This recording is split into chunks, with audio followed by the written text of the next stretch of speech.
Après vous avoir montré les étapes d'assemblage du bob, place à son adaptation. Vous allez voir, c'est super simple et ça va vous permettre d'avoir un bob adapté à votre tour de tête. On démarre en prenant 1 mètre ruban, mesurez la circonférence de votre tête. Pour le patron, le tour de tête, il est basé sur 56 cm, c'est équivalent à un bonnet de taille S dans le commerce.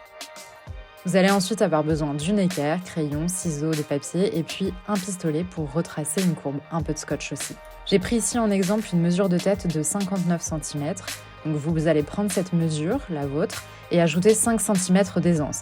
J'ai choisi de mon côté 5 cm d'aisance, mais si vous aimez avoir un bob qui est un petit peu moins près de la tête, vous pouvez ajouter plutôt 6 cm d'aisance. Donc notre nouvelle bande de revers, elle fera 64 cm. On va diviser 64 par 5 parce qu'on a 5 pièces pour constituer le bob. Chaque pièce, elle aura une base de 12,8 cm que l'on divise par 2 pour bien vérifier nos mesures. On devra donc avoir 6,4 cm de chaque côté de notre base pour que la pièce elle soit bien équilibrée. Pour modifier la bande, scotchez-la sur un morceau de papier vierge. Sur le patron, elle fait 61 cm. On doit donc ajouter plus 3 cm pour arriver à 64. Et on ne s'occupe pas ici des marges de couture, on ajoute juste 3 cm au bord externe. On vient faire nos équerrages pour avoir une pièce qui est bien droite. On prolonge nos lignes et puis on vient couper notre nouvelle bande.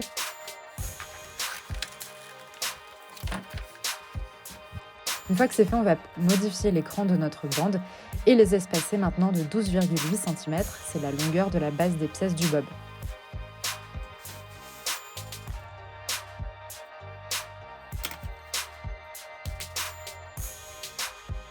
On passe à la dernière étape. On va d'abord prolonger le trait du bas sur notre pièce numéro 1 et on va mesurer 6,4 cm de part et d'autre de la bande qui devra faire bien sûr 12,8 au final. C'est quelques millimètres, vous allez voir seulement, mais c'est bien suffisant pour changer la circonférence de votre bob. On va ici refaire nos courbes avec le pistolet et donc on va bien chercher notre tangente pour que ce soit harmonieux.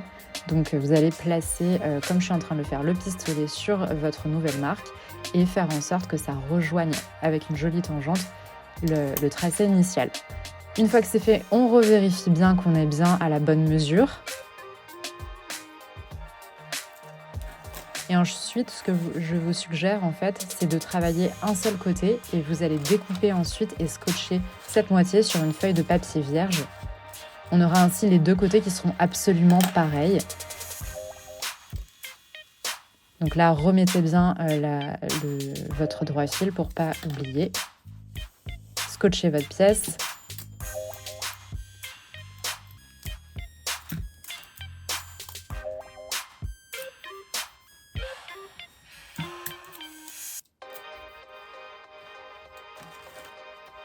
Ici, on va retracer notre marge de couture de 1 cm jusqu'à ce qu'elle rejoigne l'ancienne.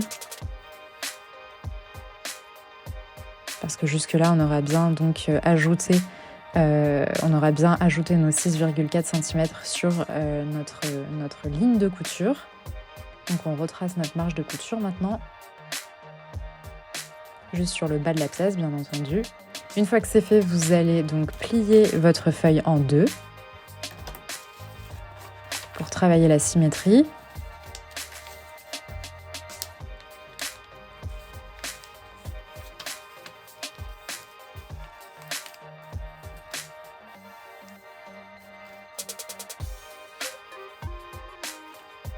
Là, je vous conseille de bien revérifier votre mesure. C'est pas le moment de rajouter un petit millimètre par-ci par-là.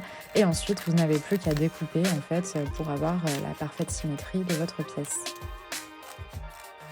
À noter que la hauteur du bob, elle est de 19 cm au fini, donc vous pouvez bien sûr allonger cette hauteur si vous souhaitez que ce soit un petit peu moins proche du crâne sur le haut. Et pareil, vous pouvez réduire la bande du bob si vous le souhaitez, à vous de vous approprier ensuite le modèle.